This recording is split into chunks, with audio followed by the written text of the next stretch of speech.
here in the United States. I just last week had the privilege to hear Britain's Astronomer Royal, Dr. Martin Rees, speak very proudly about SETI research and what Jill has brought to our planet. And so you're going to hear tonight from a very special person. Jill was named in 2004 by Time magazine as one of the 100 most influential people in the world. And it's truly my privilege to assist Andy in introducing her on behalf of the SETI Institute, its Board of Trustees, and our 130 staff who work right next door in Mountain View. I also want to say that traffic tonight prevented our staff from getting here early enough to have brochures about the Institute available outside before you gathered. So on your way out tonight, be sure and pick up a flyer that looks like this. We also have some magazines, and we would certainly appreciate it if you join in supporting Jill's work by joining our Team SETI program, because Jill's work is entirely funded by private gifts from individuals such as you. Andy? Thank you, Tom. So Dr. Jill Tarter is the Bernard M. Oliver Chair for the Search for Extraterrestrial Intelligence and the Director of the Center for SETI Research at the SETI Institute.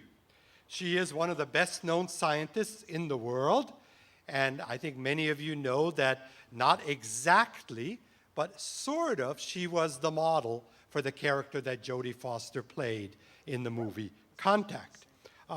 She has led several of the major searches for radio signals from civilizations among the stars. She has won the Lifetime Achievement Award for Women in Aerospace, earned 2 public service medals from NASA, and she is also the principal investigator for 2 curriculum projects that bring the search for life out there and the ideas of cosmic evolution into our nation's classrooms. Also, Dr. Tarter is particularly proud of being both a fellow and a trustee of the California Academy of Sciences, which opens, as many of you know, its new building in Golden Gate Park in September, and she's been very much involved with that. So she is both an educator and a distinguished scientist, someone who has devoted much of her career not only to doing good science, but to sharing that science with the public. And that's what we've asked her to do tonight. She's going to talk about the Allen Telescope Array, the newest pitchfork for exploring the cosmic haystack. And as Tom mentioned, this is a project that is not only for scientists, but for many of us who are just interested in the possibility of life out there, in which we can all become involved. I'm on the board, many people volunteer, others help financially. We think it's a quest that brings out the best in us as human beings. So ladies and gentlemen, it is both a professional privilege and a personal pleasure for me to introduce Dr. Jill Tarter.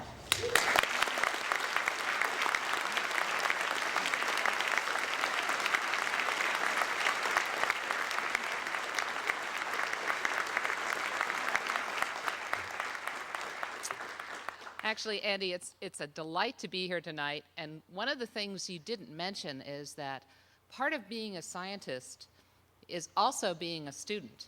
And so I'm particularly glad to have an opportunity after this talk to answer questions from you, because I know what I'm going to say.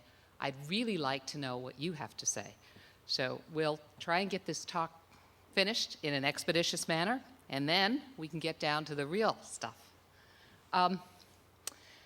I like to ask a question. We're talking about searching for extraterrestrial intelligence. We're talking about looking for ET. So where and how do you look for ET? Well, you could go to the movies, for example, as Andy's already mentioned. And there are many Hollywood movies on this topic, most of them dreadful. However, there is a particular movie that's a favorite of mine, written by one of the world's most eminent astronomers, Carl Sagan, and that's the movie Contact. And Contact talks about looking for signals, radio signals from extraterrestrial intelligence. And it does a pretty good job of telling the story of what we do up until they get a signal, because we haven't done that yet. You'd know about it if we had. And so all bets are off after that. But even though contact is very good, it's not exactly perfect. And I'll share a couple of problems with you. One thing, we don't wear headphones. No. We're sifting through as much information every second as is in the Encyclopedia Britannica. Our our carbon-based brains aren't up to that task. It takes silicon intelligence, it takes computers to do that job. Unfortunately, we can help them learn what to do, and they don't ever get tired.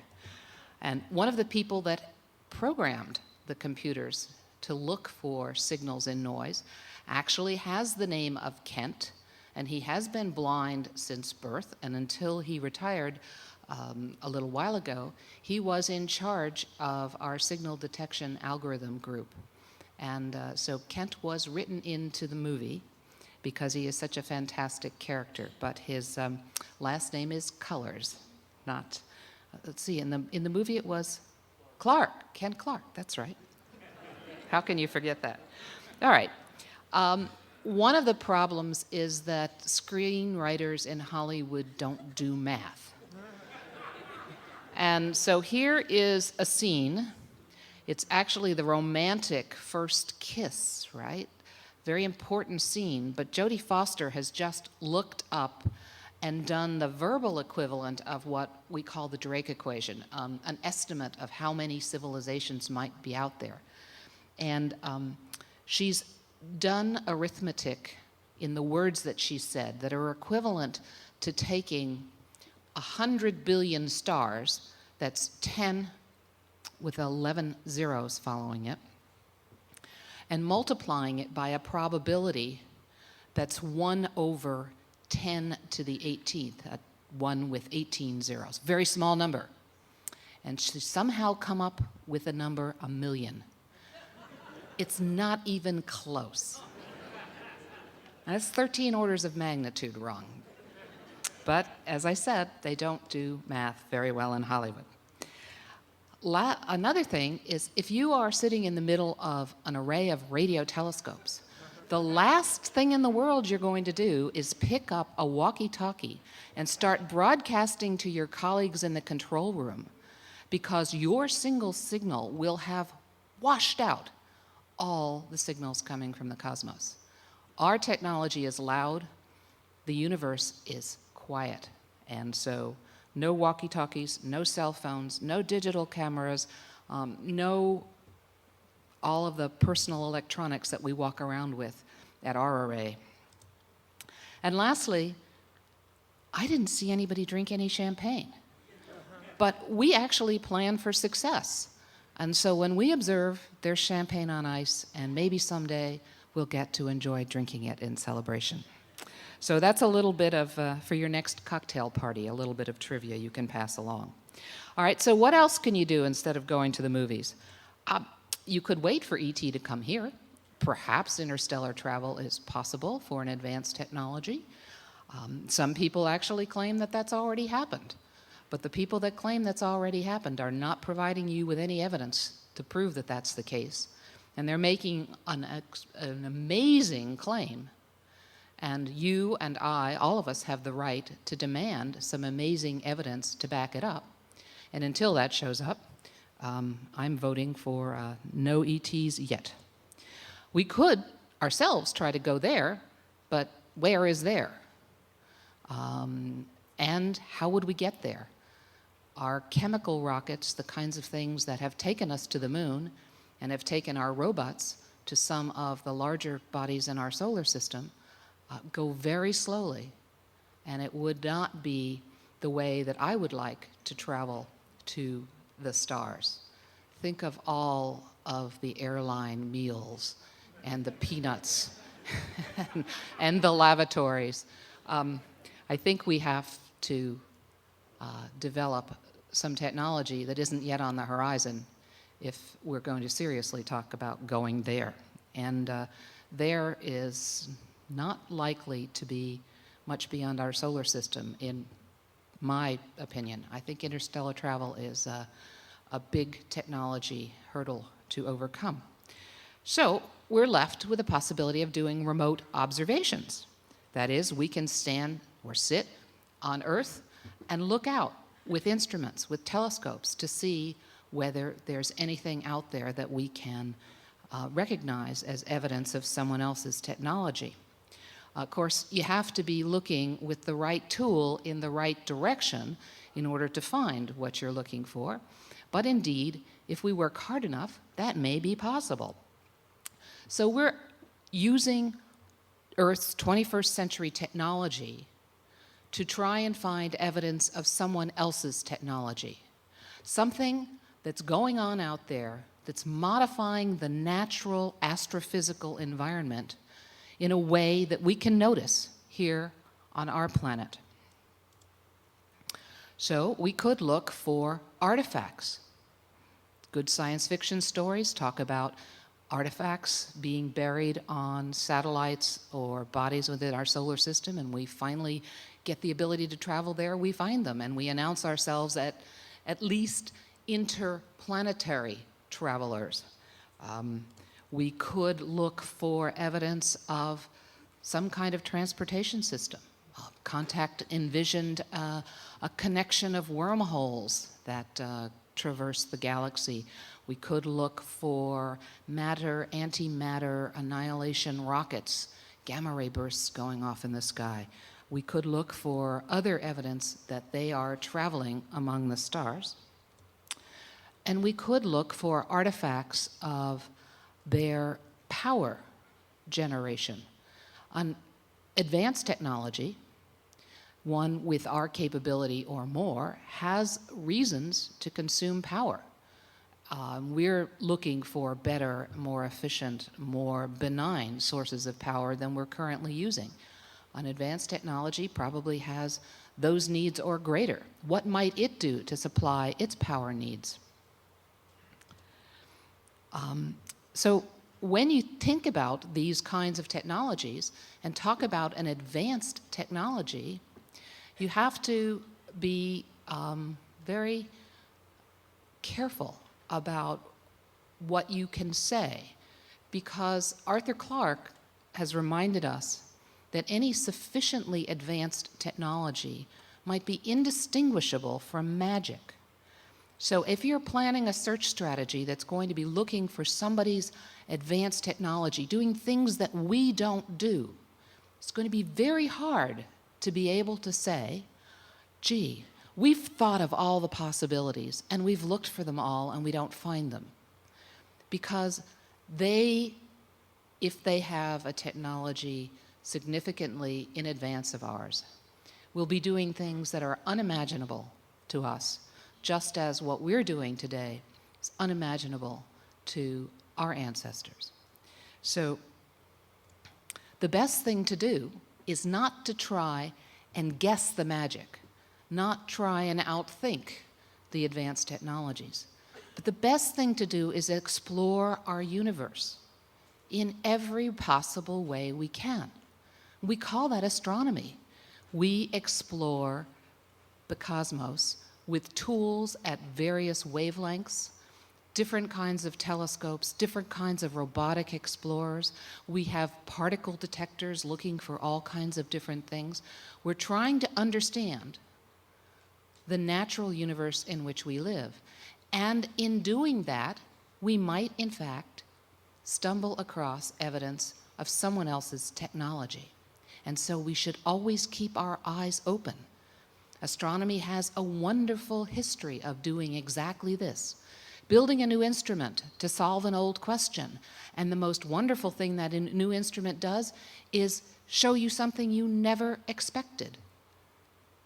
One example, one very widely known example, is the detection of radio pulsars. There are radio signals on the sky that show up with absolute precision, just like a clock. You can think of a radio beacon as a lighthouse shining towards you at absolute regular intervals. And when these were first found with a new telescope intended to do something entirely different, they were first called LGMs, little green men, because we couldn't imagine the universe could do such a thing. But it can, and once we got to LGM 1, 2, 3, 4, it became pretty obvious that there probably weren't that many extraterrestrial intelligences out there, and a natural source was a better explanation, and a 30-year-old theory was unearthed and dusted up and became the explanation for pulsars, rotating neutron stars. But we ought to remember that experience when we use new tools to look at new ways. If we find something that we didn't expect, we ought to think about whether it's stumbling on somebody else's technology. All right, so we're going to leave this kind of thing, the kinds of things that we don't yet do, to astronomical serendipity. So what is it that we can do to look for ET? Well, we can look for signals. We can look for the kinds of things that we generate all the time for communication purposes. And those signals can be of two types. They can be signals intended for usage by the transmitters, internal usage, like our television or radio broadcasts, which happen to leave the home world of the transmitter and be detected at a distance by someone else, a leakage signal. That's probably going to be pretty hard, because when we transmit a television signal, we don't transmit it with enough power to broadcast to our neighbors at Alpha Centauri. I mean, our audience is just over the horizon, and so we only put enough power into the transmitter to serve the purpose for which it's needed. We don't over-engineer that. So if another technology's leakage radiation is only as powerful as what we do today, it's not really going to be very detectable across this interstellar distances. What would be much more detectable is a deliberate signal, something that someone went to a lot of engineering effort to create, something that they made easy for us. And what are we? We are a very young technology in a very old galaxy. We are just emerging as a technological species. Our galaxy, 10 billion years old. Our technology, about 100. We're very young. The galaxy's very old. Many others out there may be older than we are. We're just beginning to be able to play this game. So an advanced technology might be making signals that are easy for the youngsters to detect. Well, what kind of signals? A signal, whatever's carrying the signal, needs to be able to travel over the vast distances between the stars, what we call empty space, but it isn't really empty.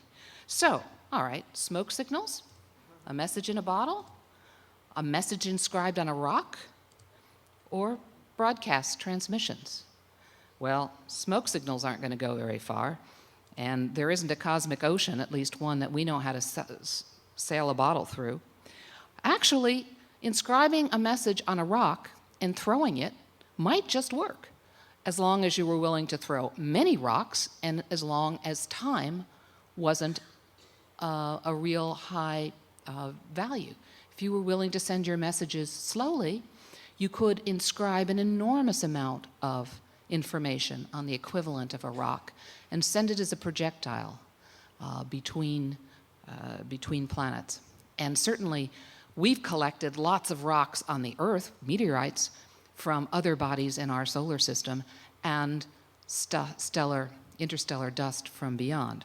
So this one just might work, but it isn't a very high-efficiency method of transferring information, and it's very hard to look for. But this, broadcast signals, really does seem to make a lot of sense, at least given the technology that we currently have. So, the other thing about a signal is that it needs to go where you send it.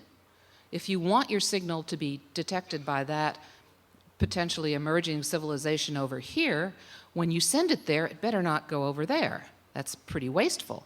And so that kind of rules out any sort of charged particles. The magnetic field, the Milky Way galaxy, is threaded with magnetic fields. You know, the bar magnets that you've played with as a student, the magnetic field lines.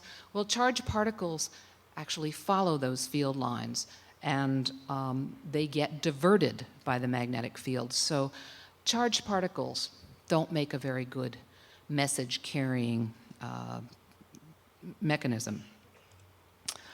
You want the signals, whatever's carrying them, to be easy to transmit and for the youngsters like us to receive.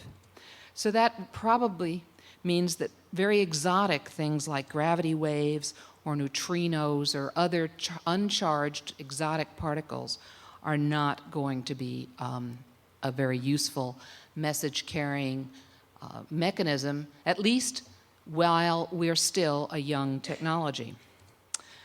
And although we don't know about the psychology and the energetics of an extraterrestrial transmitter, we can expect that you might want to minimize the cost of transmitting these deliberate signals.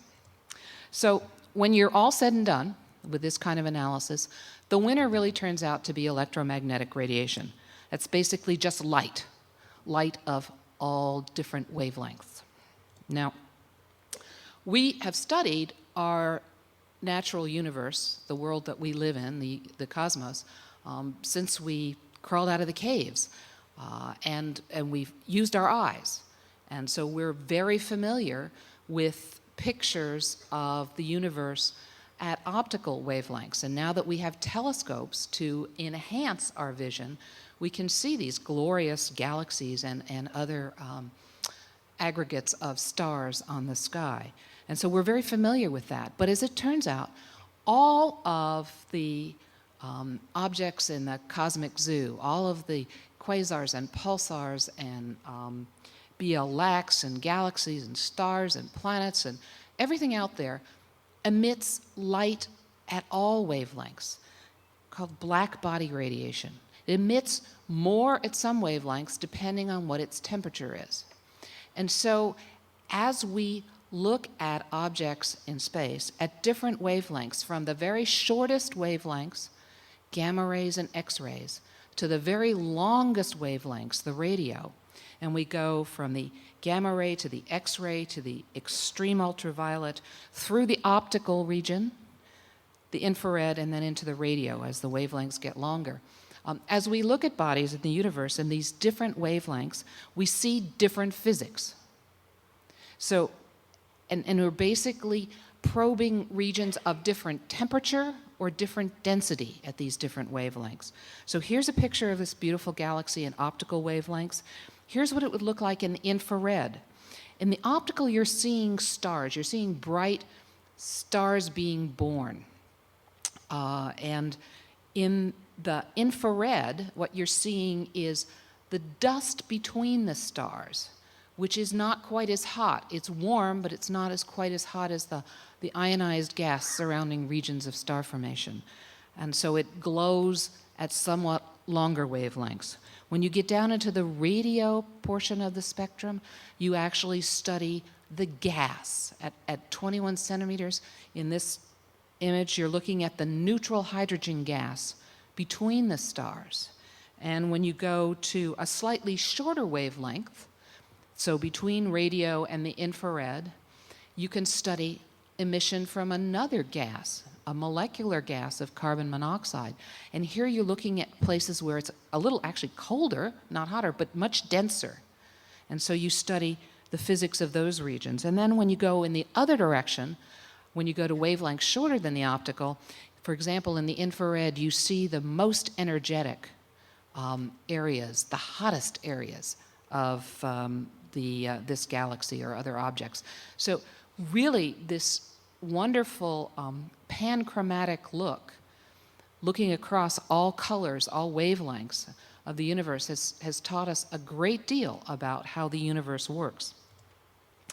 And if you're going to go looking for a signal, an intentional signal, you have to realize that you're going to have to find that signal in the presence of a noisy background that's set by all of the natural sources of radiation out there.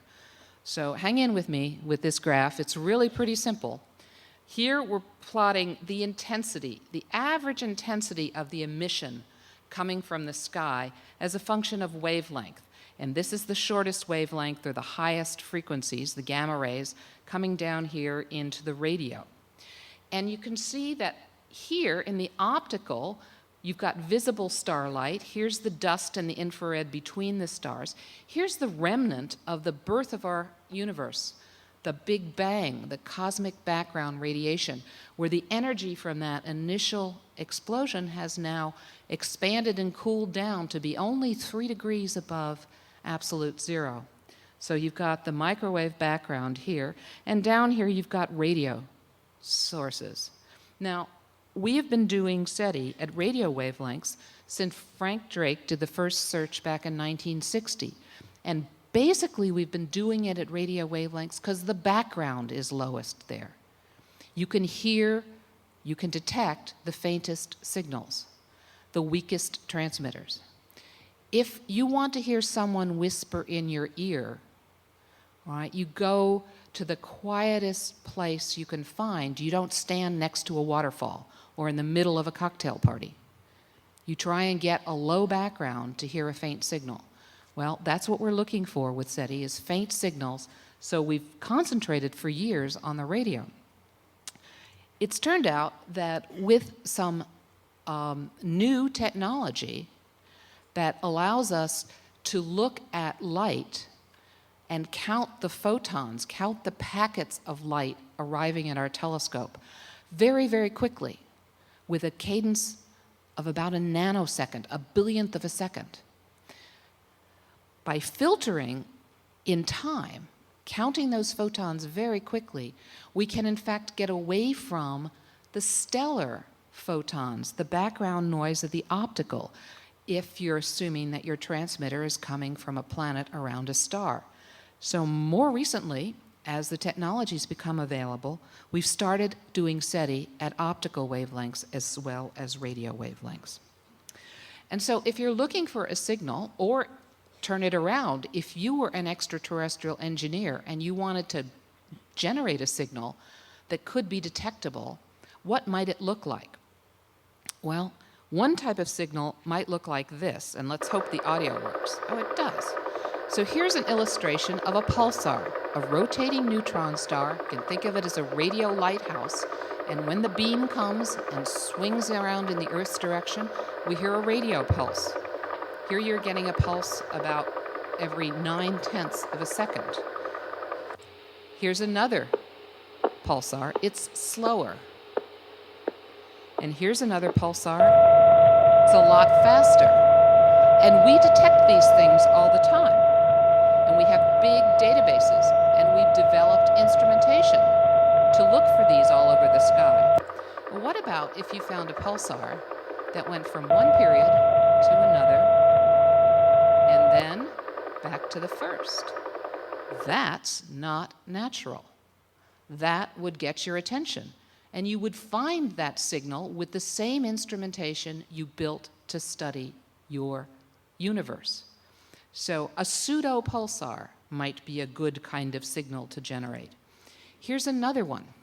Suppose you have a star and you have the ability to put something in orbit right in front of your star. Then when that, whatever it was, the shutter, the blind, the great big object that you put in orbit around your star, when it passes between your star and my telescope, then the light from the star will dim just a little bit. Now, here's a circular object, and indeed, that's one of the ways that we find planets.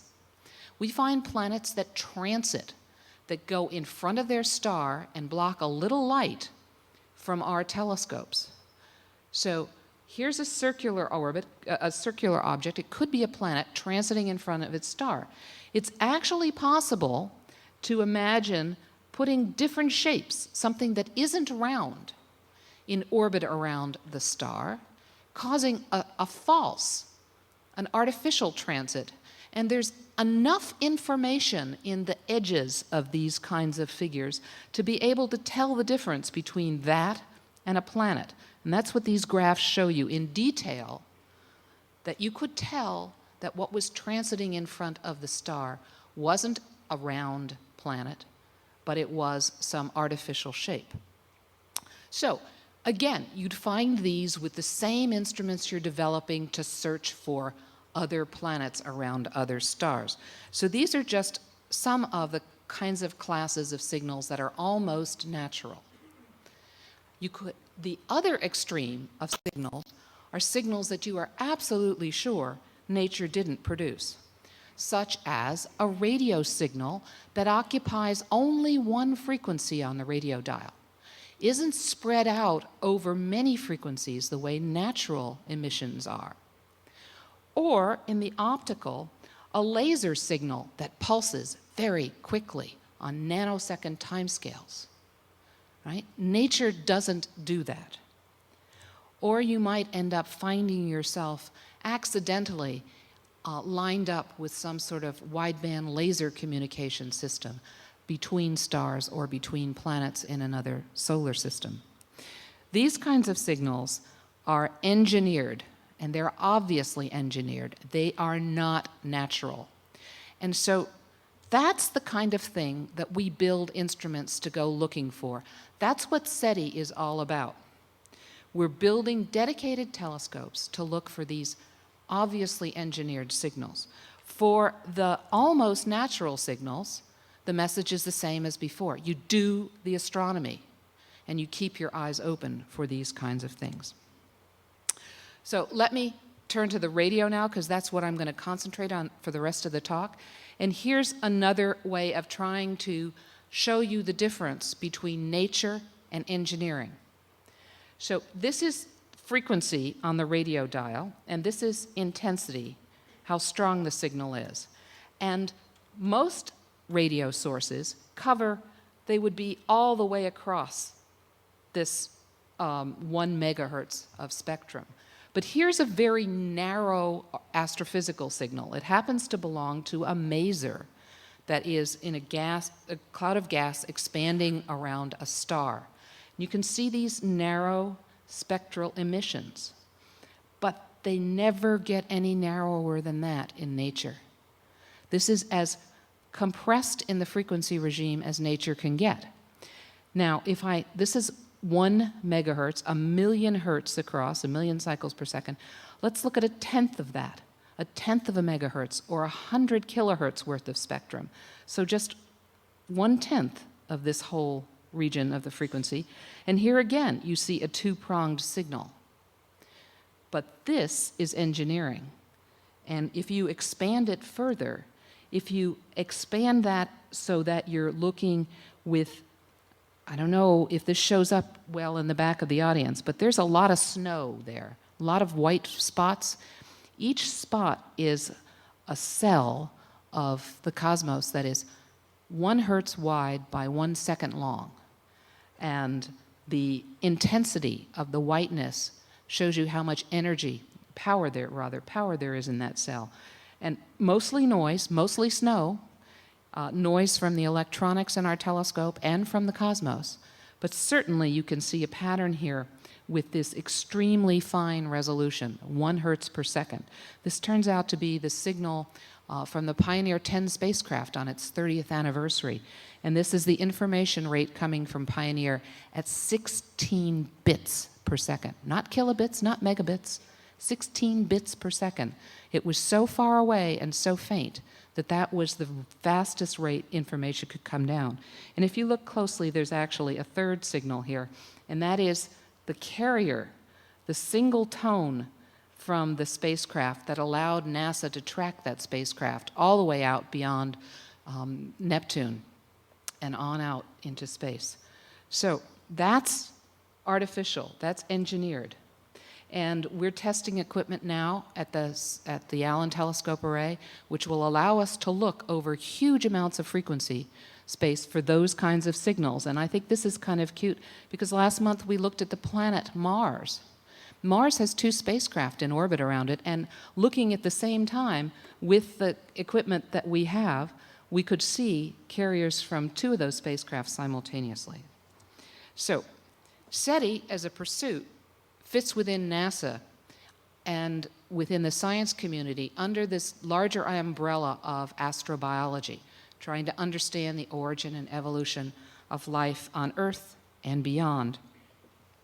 And we are, in fact, a special branch of astrobiology that's trying to find habitable worlds through the actions of the inhabitants. We're trying to look for their engineering. And so what we're doing is like looking for a needle in a haystack.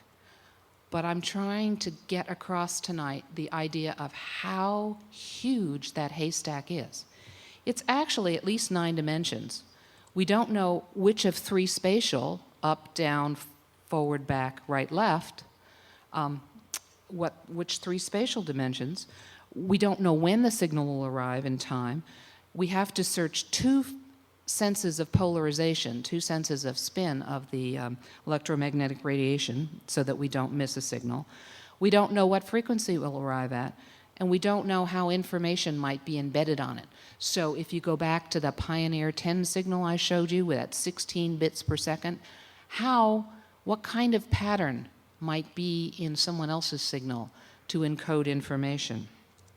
And we don't know how sensitive our signal has to be because we don't know how strong their transmitter might be and how far away it is. So 9 dimensions, and the somewhat daunting fact is that we could guess right about all 8 dimensions and do a wonderful search and cover those 8 dimensions very thoroughly and still not find the signal because we didn't yet have enough sensitivity. So SETI is one of those scientific explorations which has to grow in the future on the basis of past failure. Psychologically, that's a really hard deal to sell, but we're not alone. That is what gravity wave detectors are doing. That's what people who are searching for magnetic monopoles are doing. You do what you can with what you have. When you've exhausted all the possibilities, then you build the next bigger system to search farther. So to date, there have been more than 100 SETI searches, and on telescopes today, we have SETI at home. And how many of you actually run SETI at home on your computers? Yeah, I'm not surprised here in the Silicon Valley. A lot of you, about 5 million people around the planet have downloaded this screensaver, and they reduce data that's taken here with the Arecibo telescope, the largest telescope on the planet. And it's taken piggyback, it's taken while radio astronomers are doing other searches, and then the signals are processed in your computer at home, looking for these narrow-band radio signals. There's a SETI experiment in Italy on a radio telescope in Medicina. There are optical SETI telescopes at Lick Observatory at UC Berkeley, at UC Santa Cruz, and then Leuschner Observatory at UC Berkeley. Harvard has built an all-sky, or at least the 80% of sky you can see from Harvard, a sky survey optical SETI telescope. And in Argentina and Australia, they have sort of on-again, off-again SETI experiments. So this is what's happening today. And over the past 40 years, since Frank Drake did the first radio search, there have been a number of different searches in this 9-dimensional space, and I've tried to map it onto just 3 dimensions. So this is frequency, and down here we're talking about radio, and way up there at the higher frequencies, or the longer or the shorter wavelengths, we're talking about optical and infrared. All right. These colored blocks represent individual searches. This is a measure of sensitivity, and this is a measure of the fraction of the sky that's been covered. And I could have filled in a lot more blocks, but actually they're all sort of lying one on top of another because of the technologies that are involved.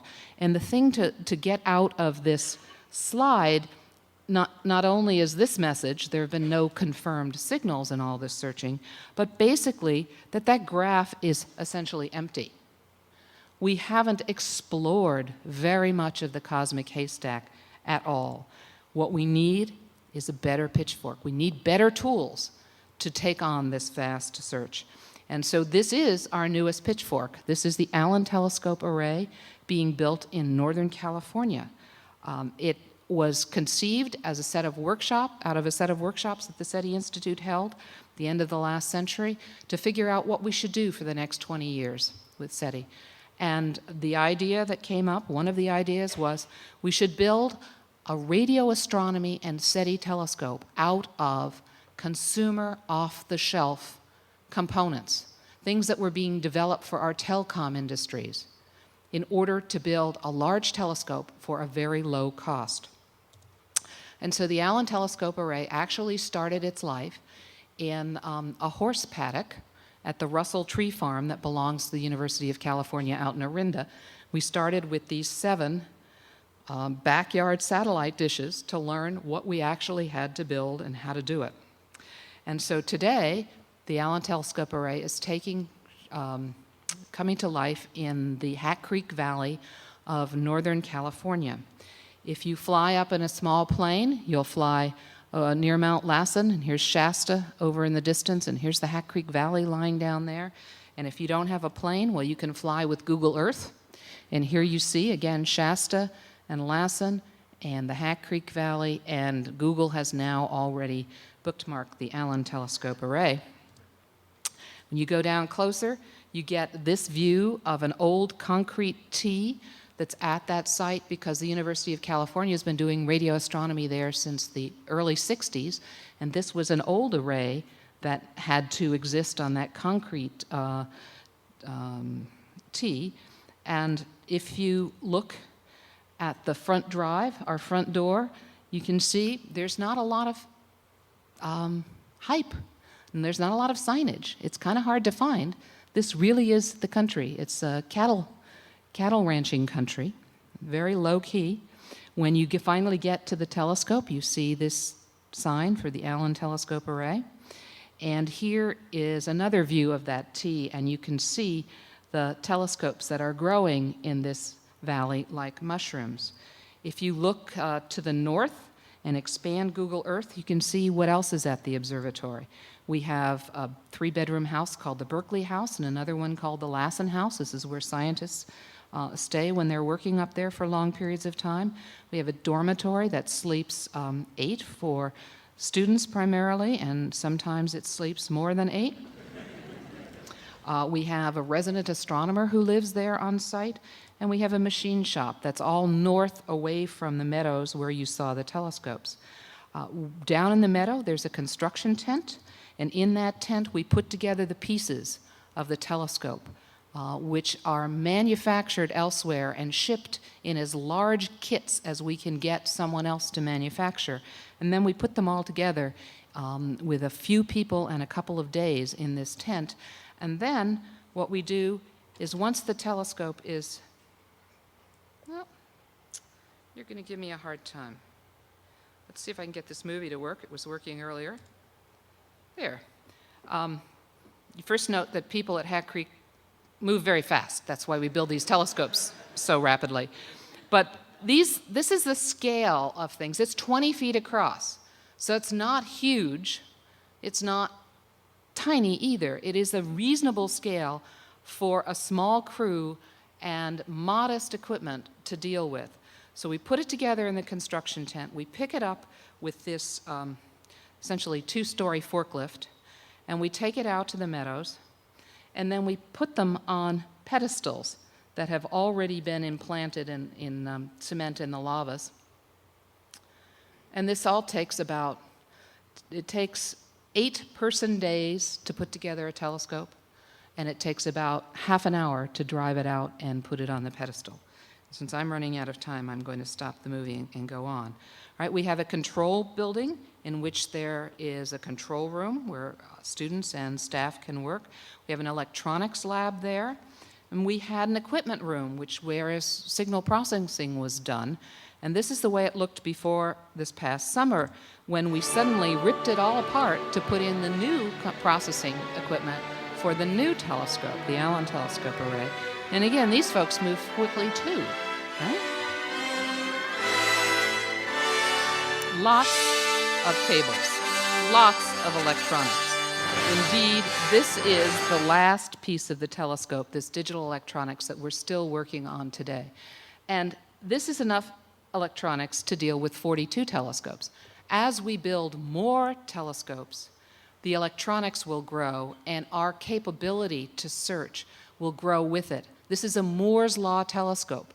By constantly replacing this digital electronics back end with faster and hopefully cheaper electronics in the future, the telescope can grow with Moore's Law and become more effective at searching. So this is what it looks like today. Very small staff at the observatory, 42 telescopes. It's a project that's being done between the SETI Institute and the University of California, Berkeley Radio Astronomy Lab. And we think that, in fact, we will change the way large radio telescopes are made in the future. We think this large number of small dishes is the way to go. They look funny. They're off-axis in their design. This green is a metal shroud which keeps this receiver from seeing the warm ground. It has 2 reflectors. The radio waves actually come in, bounce off the primary, the secondary, and into that receiver. And then it's got essentially a canvas radome cover that keeps the snow and the ice and the birds and the bees from nesting in there. The receiver, which is shown here, funny looking thing, it actually looks like a Flash Gordon death ray. This is a log periodic feed which has an enormously wide capability of accepting radio waves. So this small end of the feed picks up signals that are high frequency, 11 gigahertz. This low end of the feed picks up, the large end of the feed picks up the low frequencies. So 500 megahertz, half a gigahertz. So overall, a 22-to-1 ratio of frequency coverage simultaneously. All those frequencies from the sky are available at once. And it's all done with this little monolithic microwave integrated circuit, which is mounted down here inside a cryogenic dewar, and there's a refrigerator back here to keep it all cold. It's a very clever technology that allows us to cover this enormous band of frequencies. On October 11th last year, we dedicated this array. The Allen Telescope Array, in case you hadn't guessed, is named after Paul G. Allen, the co-founder of Microsoft, who has provided the funding for all the technology development in the first phase of construction. Paul pushed a button and all the antennas started to work in unison. So we have 42 antennas with a nod towards Douglas Adams, right? Life, the universe, and we're not quite sure what. But 308 to go. And so this is the future for the Hack Creek Valley. It is pretty impressive, even at 42, but our goal is 350 telescopes.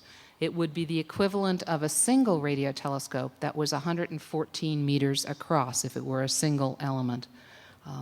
But this telescope has lots of features that a single telescope wouldn't allow you to do. So here's a beautiful galaxy on the sky. It covers an enormous amount of the sky. Here's something more familiar for scale. The moon is half a degree across, and the Andromeda galaxy, M31, is 2.5 degrees across. When you use the large radio telescope in Puerto Rico at Arecibo, that's all the sky you see at one time. There's now a focal plane array on that telescope which allows you to see 7 pieces of the sky at one time of that size. But you can see if you wanted to make a radio image of that galaxy, it's going to take pointing your telescope laboriously at point after point after point after point to make a radio picture of this galaxy. On the other hand, when you use an array of dishes that are only 20 feet across, 6 meters, that's how much sky you see at one time. And you can take a radio image of that galaxy all at once. So we use an instrument on the back end called a digital spectral imaging correlator. Think of it as a wide-angle radio camera.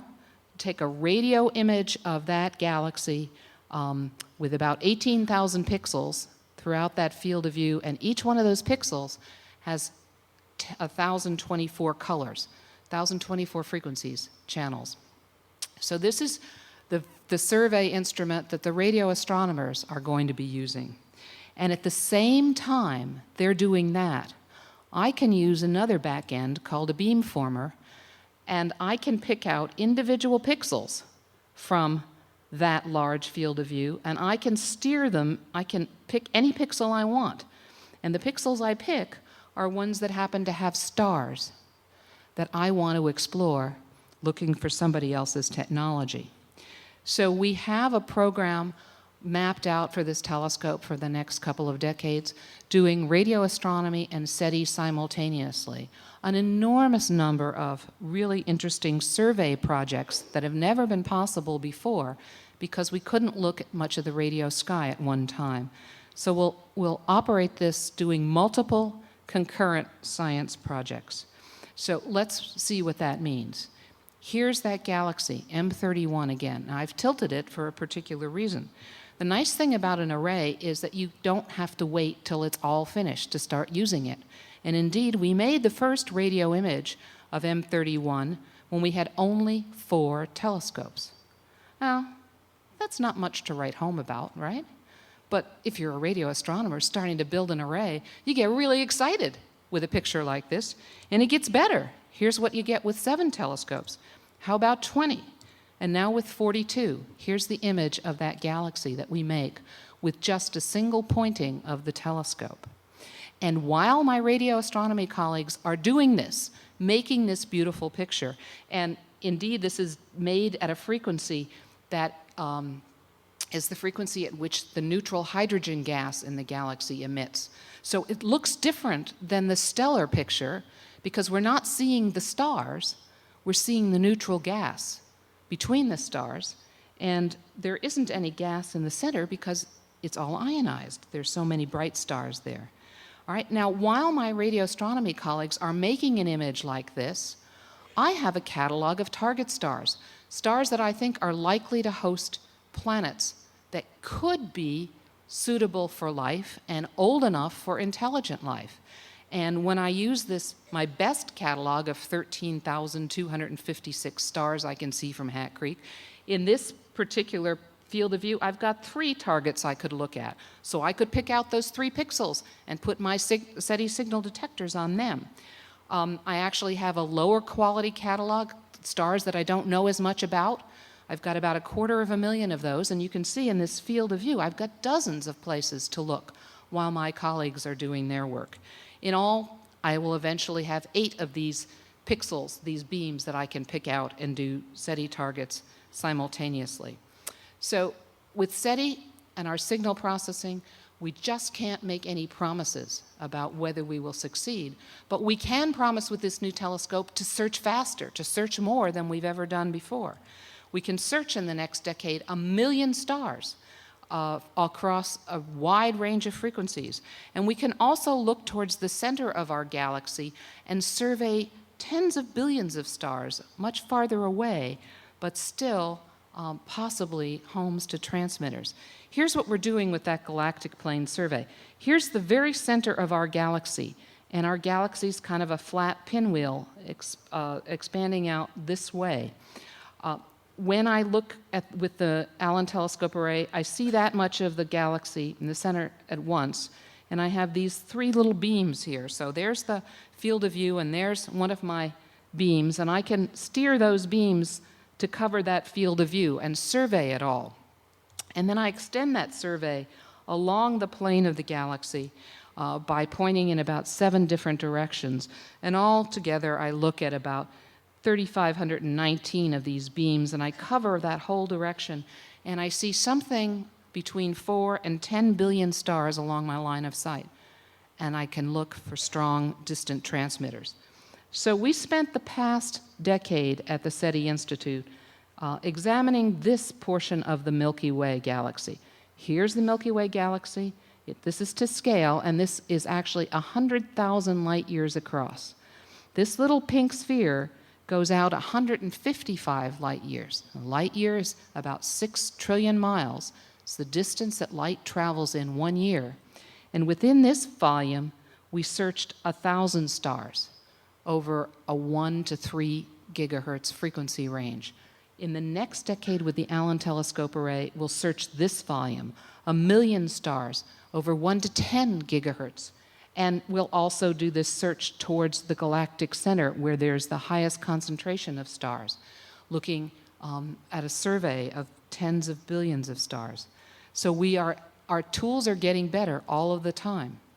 And I've spent the entire talk talking about listening. But what about transmitting? You know, if everybody's listening and nobody's transmitting, that's not going to work real well. So at that same workshop where the idea of this array of small telescopes was invented, we also took on the question about, should we be broadcasting? Well, if you're going to take that on, you're going to have to answer these questions. Who should speak for Earth? What should we say? Should we, in the first place? And if you're going to take on transmitting as your strategy, it requires a very long-term commitment. A 2-year transmitting program isn't going to cut it, because that means that somebody out there has to be looking in your direction in exactly the right way during just those 2 years that your signal transits over their planet. Not very likely. Transmission is a long-term strategy, tens of thousands, hundreds of thousands, millions of years. That's a little bit more than we can sign up for right now. And it also should be a program that has some kind of global consensus and cooperation. And that, unfortunately, is a little bit more than we can sign up for right now. So at the SETI workshops, we decided that we shouldn't be transmitting, not yet. We're a young, I'll go back to this, I've said this before, we're a young, very young technology in a very old galaxy. When we get to be an older technology, then we can try these technically and sociologically more difficult problems of transmitting. So when we grow up, we can start building transmitters, and we're hoping that they've already grown up out there and they've built their transmitters. And this is all summarized very beautifully by Philip Morrison, who liked to say that SETI is all about the archaeology of the future. The detection of a signal tells us about their past, so it's archaeology, because it took a signal traveling at light speed a long time to get here. So you learn about their past. But if you detect a signal, you learn that it's possible for us to have a long technological future. That's a pretty amazing conclusion.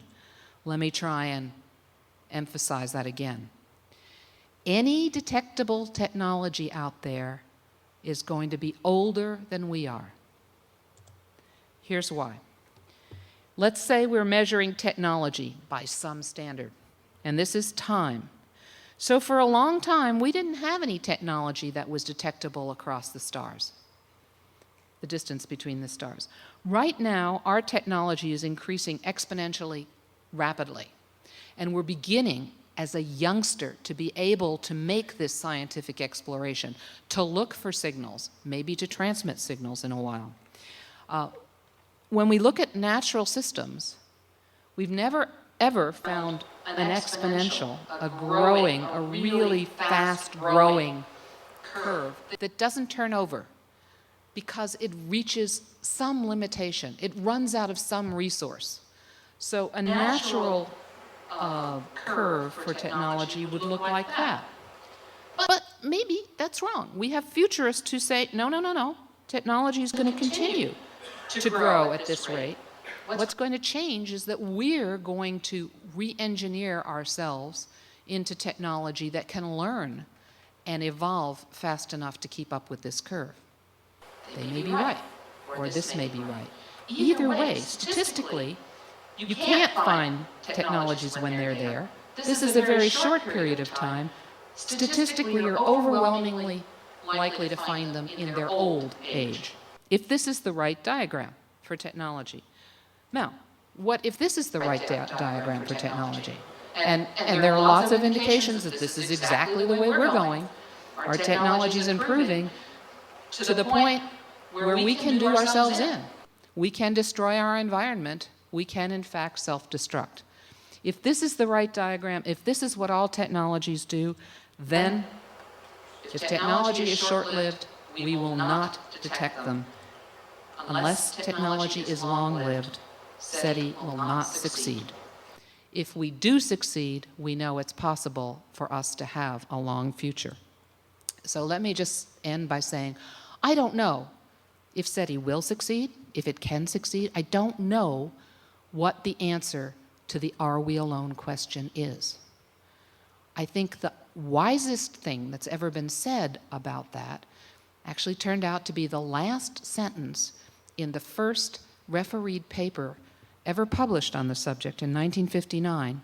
Cocconi and Morrison said, "Probability of success is difficult to estimate, but if we never search, the chance of success is zero."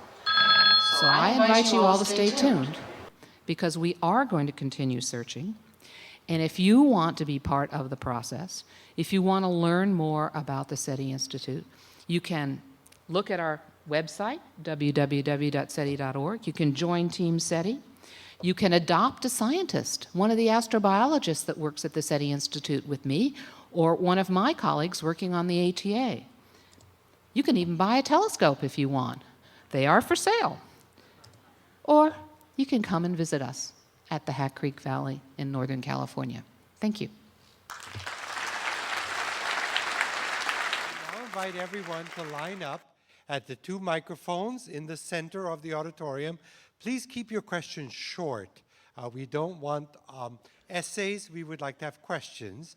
And Dr. Tarter, I'm going to ask you to go between the 2 microphones in a democratic way. Well, we'll start over there because you were first. The Can we get the mics turned on? physical placement of the receivers looks almost random. What goes into the decision of where to put them?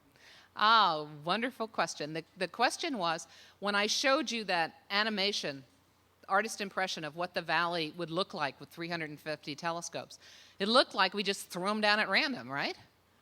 There's a method to that madness. We have arranged those telescopes in such a way that if you consider an arrow between one telescope and another telescope, consider the direction that arrow is pointing. There are as many telescopes pointing in that direction as that direction as that direction. All the directions of the compass, we have an equal weighting of those arrow directions between any 2 telescopes. Now, if you consider the length of the arrow between the 2 telescopes, and you draw a histogram and you say, how many telescopes are 1 telescope diameter apart? How many baselines are 2 telescope diameters, 3, 4, etc., out to the longest baseline, the longest separation, which is 900 meters. The shape of that curve is as close to something called a Gaussian as we can make it. Because, here's the technical bit, the Fourier transform of a Gaussian is a Gaussian, and what that's doing is giving you a beautifully round, smooth beam on the sky with very low side lobes. So in optical astronomy for a telescope, it would be called a point spread function. It means the telescope looks there, it covers that field of view with a very uniform sensitivity, and it doesn't see much interference from outside. So that's why it looks random on the ground. It's a very perfectly, or a very calculated in detail configuration. Okay, over here. As the search technologies are improving and the amount of searching that can be done is continually increasing, I'm beginning to wonder if the amount of searching that can be done is actually increasing faster than the amount of searching that's been done so far. That is, in fact, the nature of an exponential. The increase is so rapid that what you can do tomorrow dwarfs what you did last week, last year, last decade. On the other hand, Columbus didn't wait for a 747 to cross the Atlantic. He did it with the technology at hand. So we could say, oh, well, 5 years from now, we can do so much more searching than we can do today. Why don't we just wait? And when the technology's there, we'll use it. Well, maybe our technology's already adequate if we only use it. So yes, we can search much faster in the future, but we don't know that what we have right now isn't already enough. And what a shame to have to wait if we could do it now. Over And here. if we don't do the search that we can do now, we won't have the technology that we would have 5 years from now. Well, The I only think way that's to- true. By actually using it and pushing the envelope, we motivate the innovation of new technology. Yeah, over there. If you found any intelligent life and they were friendly, what would you do? Okay, I heard the first part. If I found intelligent life, I like that. Now, what's the second part of the question? And they were friendly, what would you do? Wow. Well, I'd first drink the champagne, right? Yay, we got them. And then, well, we do a lot of things. We try and get all of the astronomers on the planet with different kinds of telescopes to look and see if there's anything else besides the signal that we found, because there might be some more information. And then we'd all scratch our heads and try and figure out if they were saying anything and try and understand what it is. But I think the most important thing that would happen is we'd all talk about it. And we'd suddenly realize, I hope, we'd suddenly realize that here we are, humans on this one planet, and there they are, something totally different. And suddenly, I would hope it would make all of the things that we find so hard to get along with today, all the things that we fight over because I'm different than you or I'm better than you, it would just be so trivial compared to the differences between humans and something else. So I hope it would make us have a bigger, a more cosmic perspective and see ourselves all as the same.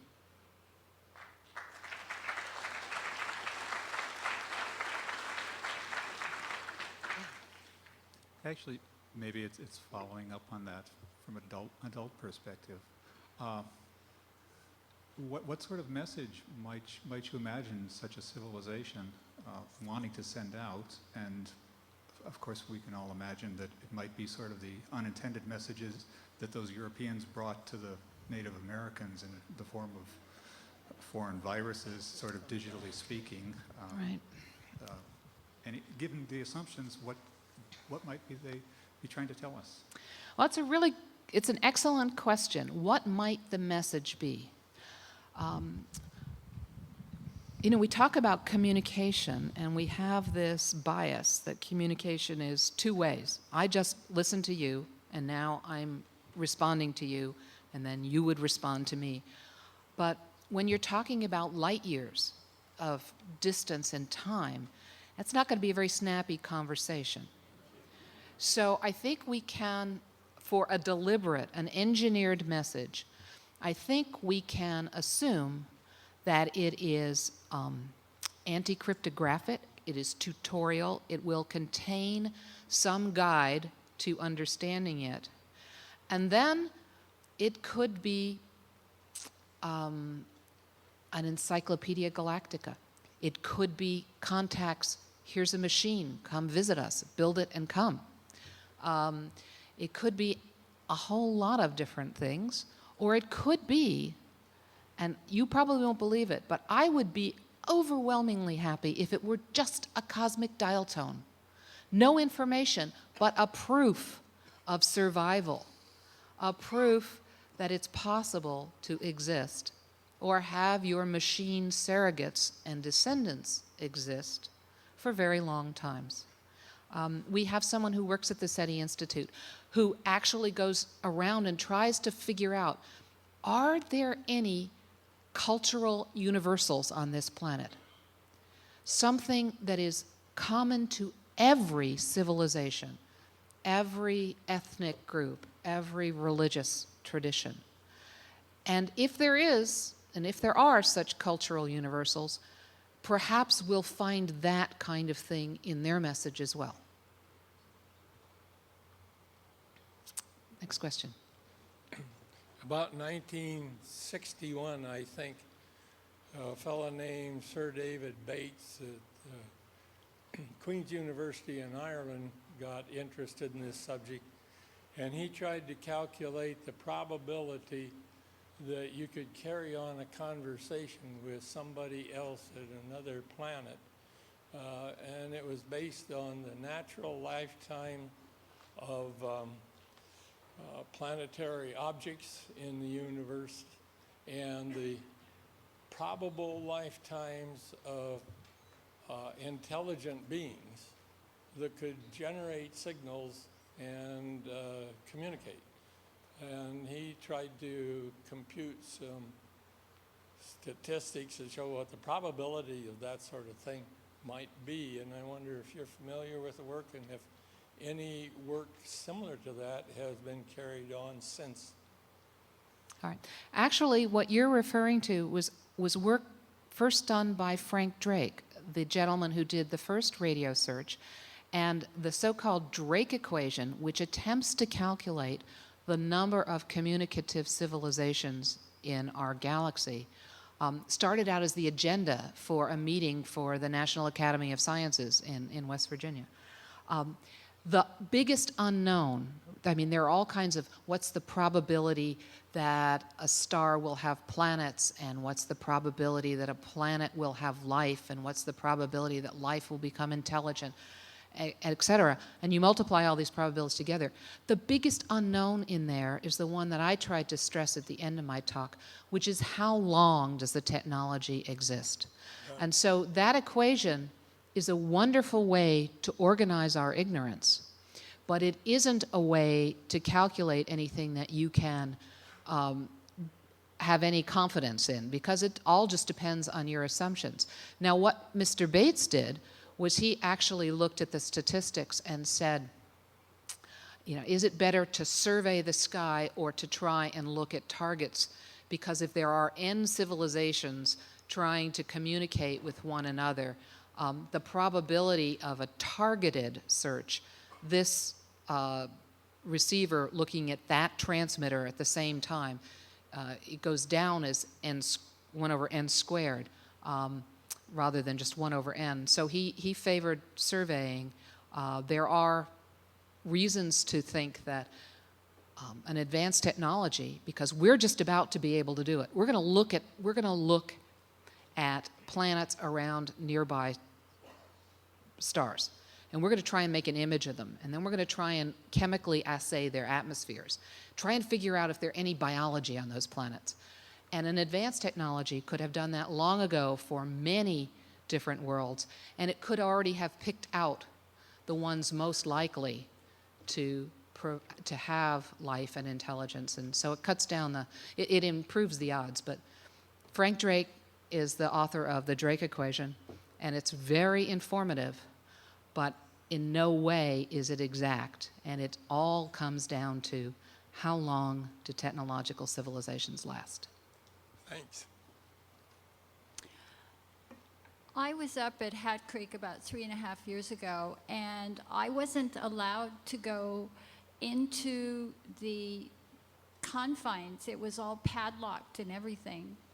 Can I really come and see you now? Okay. You must have been there on a weekend. And in fact, because I showed you the tiny little staff we have. They do take off on the weekends, but during weekdays, from 7:30 until 3, the gates are open and you're allowed to go in.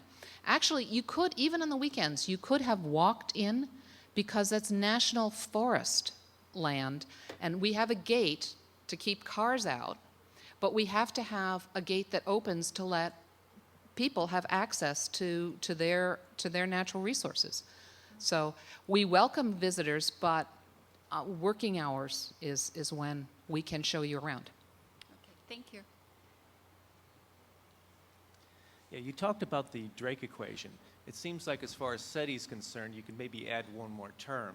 That'd be the fraction of civilizations that might be transmitting a beacon or something that we could detect. What's our best guess what that fraction might be? What's your best guess? It's as good as mine. I would say very low. But we're not Okay. transmitting a beacon. Why should someone else? We're not transmitting yet. I think that that is something that we could seriously take on in the future. I was talking about the timescales involved and that being so ill-suited to our current state of maturity. But there is one organization, it's called the Long Now Foundation, and it's actually undertaking a 10,000-year project. It's trying to build a clock that will work 10,000 years from now. For many reasons, and it's a fascinating process, and it's a really iconic, and it will carry a library of information of humanity along with it. And we're also talking to them about transmitters as well as TikToks, you know, as being the first opportunity to seriously try and implement something in this very long, forward-looking time scale. So we've been doing this for 100 years. The galaxy's 10 billion years old. When we think about long times, we need to be thinking in cosmic scales, not human scales. Humans have to grow into that kind of perspective. And if we never do, and they never do, then SETI won't succeed. So you think it might be substantial? I'm sorry? So you think the fraction might be substantial? I don't know what the fraction is. I'd rather search and deduce it the other way around. You know, number 2 is the real important number in this equation. We have 1. As soon as we find number 2, we know that there are many. So number 2, like Avis, you know, it's really important. Okay, those strange lights are back over Phoenix again, raising speculation in some quarters that, you know, something has already come here from far away. If there were aliens roaming around our solar system, I'm not talking about, you know, stars many light years away, but somehow in our own solar system, and maybe they prefer low gravity, and maybe they prefer cold regions because maybe they need superconducting temperatures for their electronics or their brains or silicon. Would SETI overhear signals in our own solar system if they were out there in the right frequency range? If they were loud enough, yes. I say that with a little bit of a caveat because our first approximation, we try and filter out things that are close by because we've got an enormous amount of technology close by. We've got satellites, we've got overflying aircraft, we've got microwave ovens, we've got all of that. So very close by, moving on the sky in a way that the stars, very different than the way the stars move, we would filter them out. But if they're a bit farther out, if they're sitting in the Lagrange points, for example, in the solar system, or something, then in fact their Doppler drift rate, the way the frequency changes in time, wouldn't be excluded, and we would in fact detect those.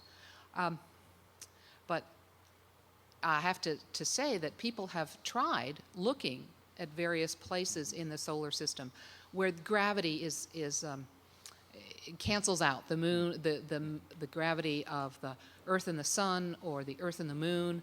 It's just a local minimum in the gravitational potential well. A good place to park something if it's going to have to wait around hundreds of thousands or millions of years for those microbes to evolve into technologists. And we've taken a look at these places to see if we could see anything. And we could probably, you know, what we can rule out is sort of Starship Enterprise without a cloaking screen, big, bright, shiny objects.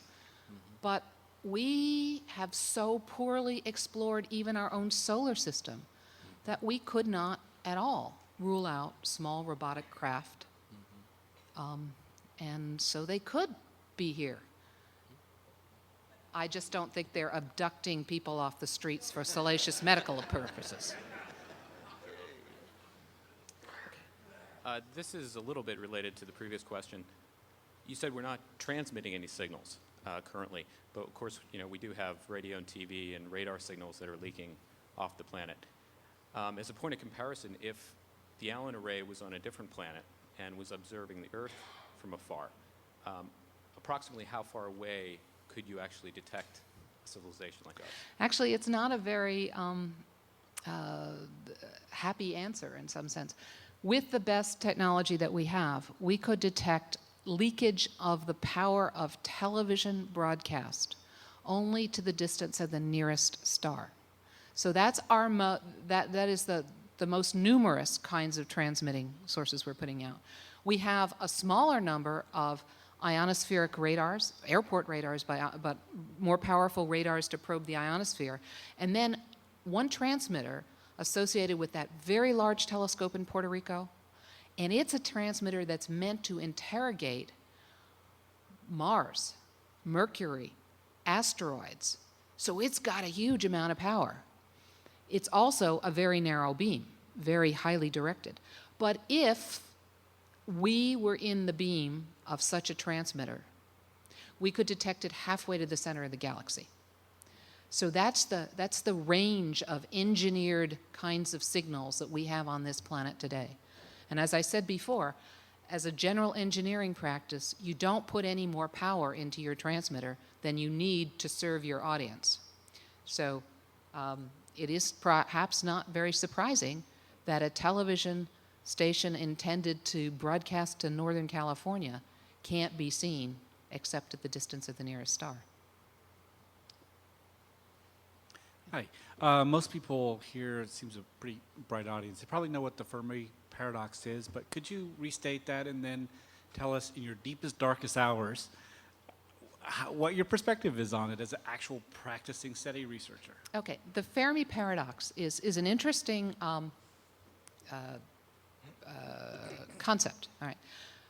Paradoxes are really strong because from very simple, apparently contradictory facts like the sky is not bright at night, the sky is dark at night. From that fact, you can deduce that the universe is expanding. So that's Obler's paradox. So paradoxes, if they are valid structurally and logically, are extremely strong. So something called the Fermi paradox was proposed by Enrico Fermi one day at Los Alamos National Labs. Came to lunch and he said to his companions, "So where is everybody?" Well, that's kind of a strange question, except that they had been talking with Fermi for days about this question about interstellar travel and whether there was anyone out there. So the Fermi paradox is usually phrased in this way. If at any time and any place previously in the Milky Way galaxy, a technological civilization such as ours had arisen, then inevitably, because it's taken us such a short period of time to advance as far as we have, inevitably they would develop the technology with which they could travel between the stars. And then, no matter what kind of model you used about how they would do this interstellar travel and go out from their home world to different worlds, no matter what model you used for colonization, you come to the conclusion that in a time short compared to the life of the galaxy, they would have colonized everything. But, says the Fermi paradox, they're not here. And the only way you can consistently, logically explain that is that there never was, at any time, in any place in the galaxy, another technological civilization before ours. So we're the first. Well, that's pretty powerful, and that's why you asked me about it, right? Because if I signed up to that, I wouldn't get up and build a radio telescope tomorrow morning, right? And since I'm doing that, I guess you can guess that I don't sign up to that. And I've already given you my answer to why I don't. And that's, we cannot say they are not here. We cannot rule out the fact that our solar system has been colonized, has been visited. They are here. But it's not just big, wet macroscopic biology, right, the way we would think about boldly going off to the stars. It's self-replicating, intelligent, smart nanoprobes, small machines. And they could easily be here, and we would not have detected them yet. So that's my problem with the Fermi paradox, is that I can't make it logically strong, because that, but they are not here, can't be substantiated. Okay. You're looking through an awful lot of data. Could you say a little something about the algorithms you use to detect artificial signals? Okay, the algorithms that we use in the radio search, we're looking in a two-dimensional search space. We're looking at frequency and time. And we're looking for patterns in frequency and time that aren't like astrophysical transmissions.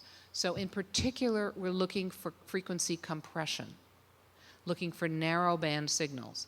So we literally take time as one axis, frequency as another axis, and we look for all possible straight lines through that two-dimensional plane, and we add up the power along all paths, and we compare it with what you would expect from statistical noise. We also look for pulses, narrowband pulses, and we require that we see at least 3 pulses within the time, the observation length of the search. In the optical, we do something totally different. We make very short observations, and we count photons. We count the number of photons getting into a photodiode every nanosecond. And with a telescope that's about a meter class, which is what most of the SETI searches are being done with, and looking at a star within 1,000 light years, with that kind of broadband filter and that sort of reception, you expect to get about 1 million photons from the star every second. So if you count photons very quickly, then in any nanosecond, you don't really expect to get even 1 photon from the star. That's how you get rid of the stellar background. If suddenly 10 arrived, that's not natural. There isn't any kind of astrophysical explanation that we've come up with that could explain that. So we look for time compression in the optical, frequency compression in the radio. And we try and find, we use Fourier transforms and n log n algorithms and try and do it really quickly, because we do our signal processing in real time, so that when we have a signal, we can follow up on it, and we don't go away pulling it out of our database a month later and saying, oh, what was that? We follow up until we can show either that it's something that we want to call another telescope to get an independent confirmation of, or that it's our own technology. So we're just limited to the people who are standing. Okay, Andy says nobody else can come to the microphones.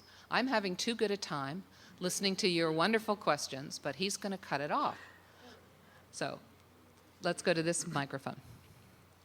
And the chance that you actually find something and it turns out to be a very telling proof, perhaps even a message from beyond, have you thought about how you would go about announcing and disseminating the news, as well as maintaining the perceived integrity by the public of such information? Because I imagine that once the federal government and military got wind of it, they would try to contain and control it, in addition to all the skeptics and naysayers who try to shoot you down and just lie in public, Okay, so suppose we detect a signal. What are we going to do about it? Well, the answer is we're going to tell the world, and once you've done that, there's no way to control the information. But there's a whole protocol. We call it a post-detection protocol. And since we once were a NASA program, you can imagine that there was a very articulate protocol, and you actually spelled out which which AA, Associate Administrator, was going to inform the congressional funding committees, and which who was going to tell the executive branch, and who was going to ask the military whether it was whether we were being spoofed by some of their clandestine stuff. So it was all laid out. Well, we're not a NASA project anymore. We're funded by private funds. And we firmly believe, I mean, this is going to sound so Pollyannish, but we actually believe that any signal is the property of humankind. It's not being sent to California. It's being sent to the planet Earth. Therefore, we need to tell the planet Earth about it. How we go about that, we actually have the outline of a paper to submit to a journal. I'm going to fill in the blanks, right? Serious, this is science. And there is this facility that astronomers use called the International Astronomical Telegram System. And obviously it's internet, not telegrams anymore, but all observatories of any flavor subscribe to it. And so when you detect something that is temporarily very exciting, like a new comet or a meteor, or an asteroid rather, you put your findings on that telegram system and it gets distributed and everybody else can try and follow up on it. Now, we'll do that for two reasons. One, because everybody out there has different telescopes, different tools, and there might be a lot more than we've already detected. At some other wavelength, with some other piece of equipment, you might find more information by starting to study it. So we want all our astronomical colleagues to drop whatever else they're doing, because this is the most important thing that's happened this week anyway, and start observing. But we also want to get this information, the discovery information and all of the scientific data that we have, out to our colleagues worldwide, because the media are going to be interested in this. And the media are not going to be able to call up the SETI Institute and get an interview. Right? It just isn't going to happen. So what we wanted to do is get credible, informed information out there to regional astronomers that their local media can contact. And then the astronomers can interpret what's been said for the media. So the media don't have to make up their own stories. They can get the real story. And while we do this, the folks that work on SETI have sort of a handshake agreement that we're not going to transmit. It's not a decision that we should make. There should be some kind of global consensus, all right? That's the intellectual high road.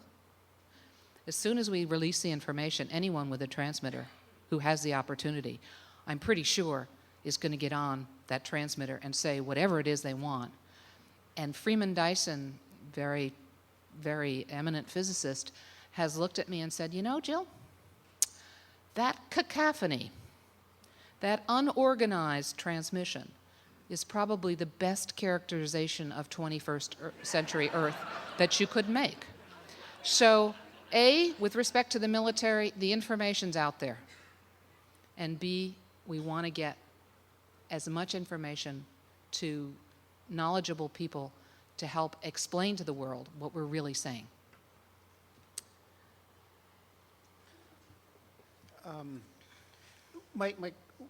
Two questions. One, you have these little points that you're looking at, your good targets, and you've happened upon them for some reason.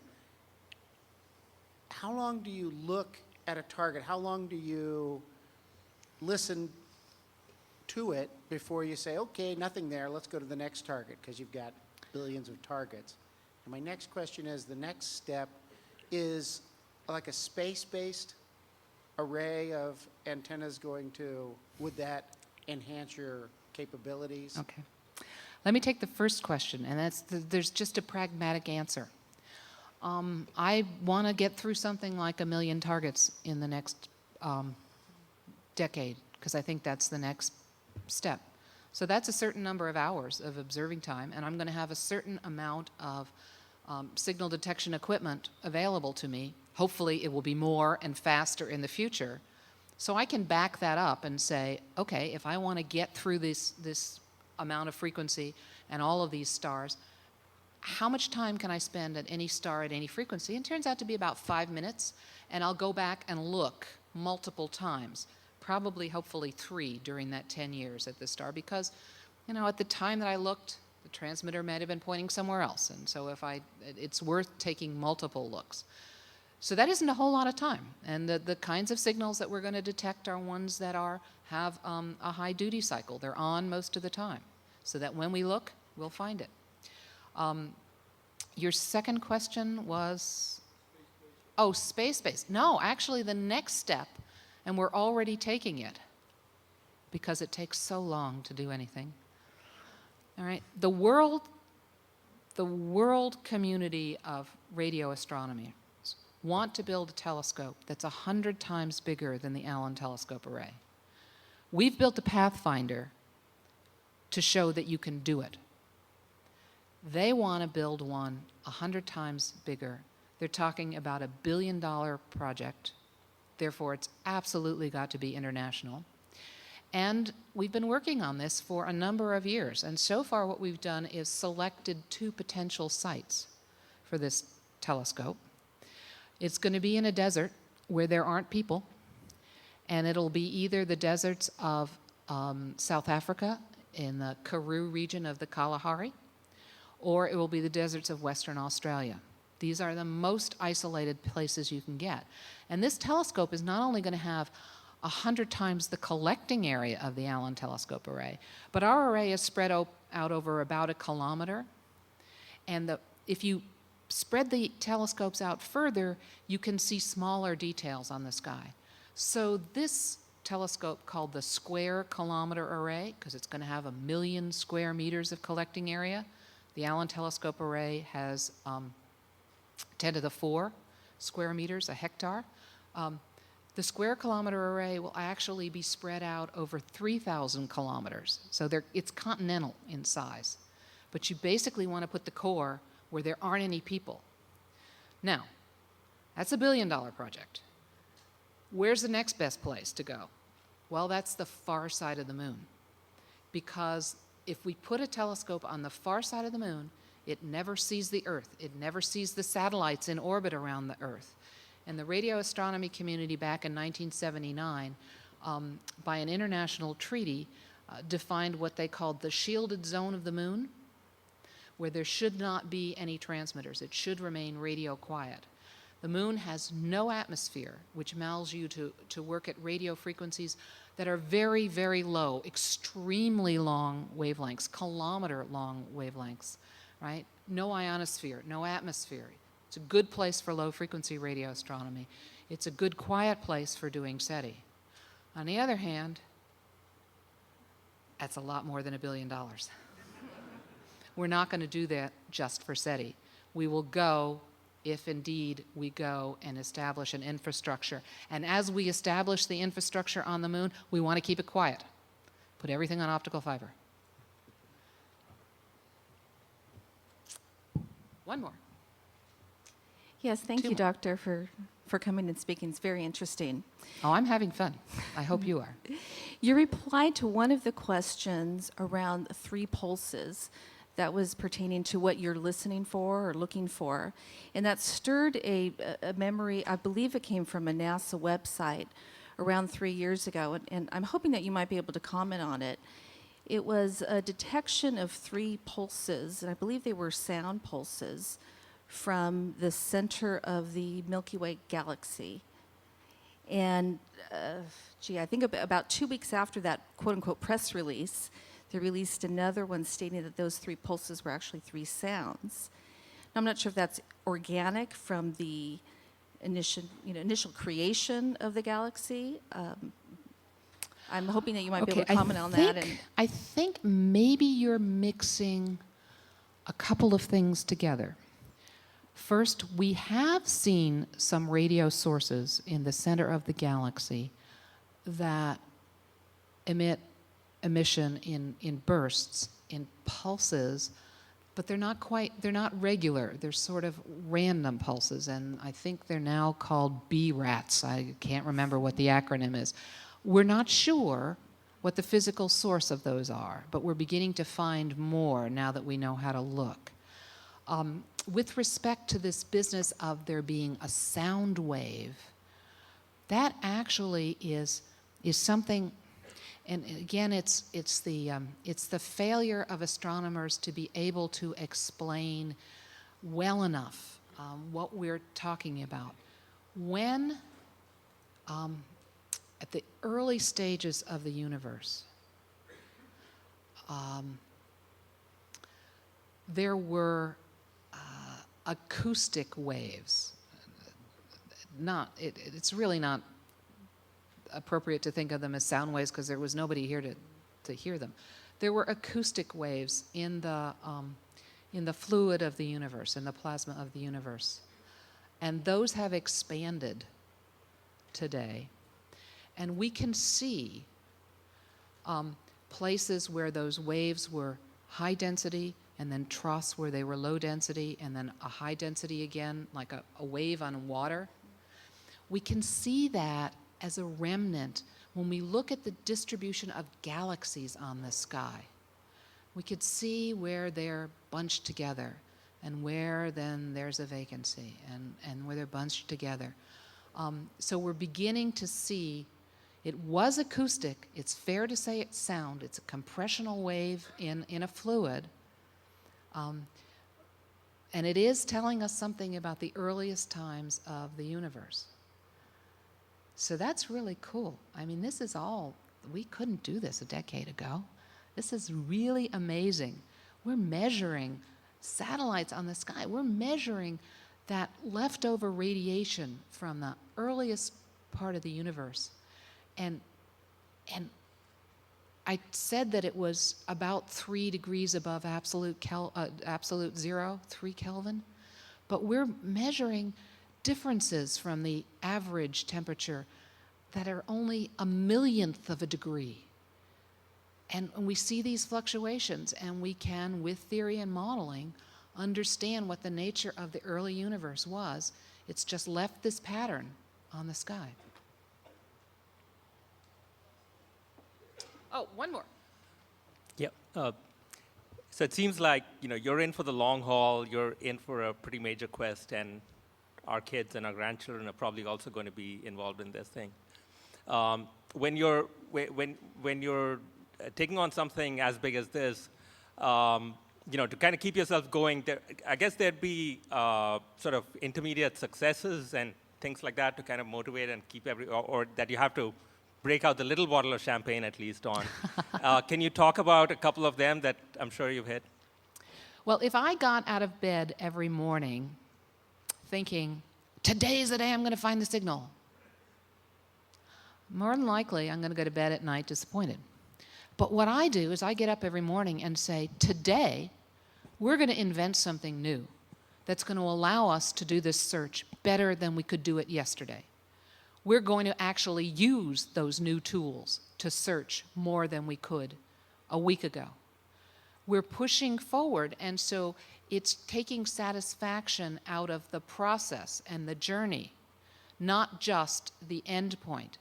And we've developed some amazing technology. I mean, I feel so proud that a telescope whose genesis, whose idea came out of how do we do a search for extraterrestrial intelligence, is now producing a new instrument to survey the radio sky for astrophysics that no one else had been able to think of, no one else had been able to build.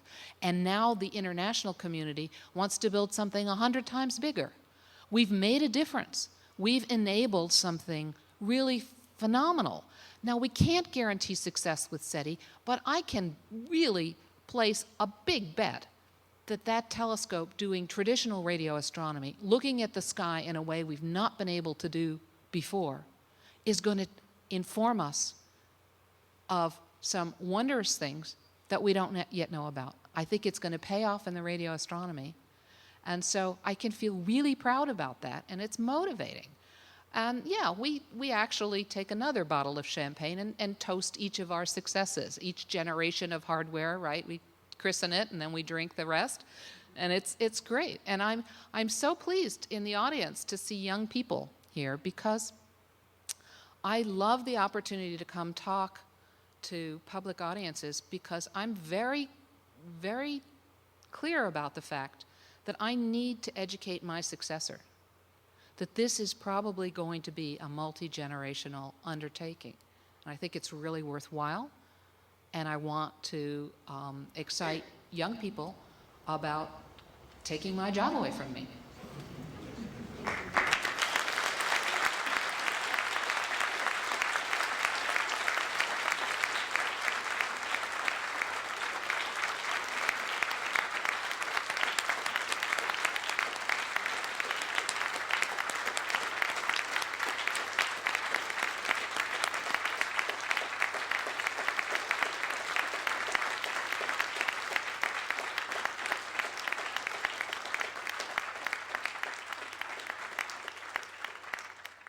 Let's hope it's not too soon that we take your job away from you.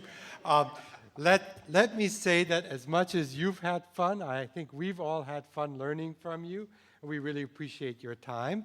Ladies and gentlemen, this is the last talk of this school year. We hope you'll join us again in October for more Silicon Valley astronomy lectures. Thank you.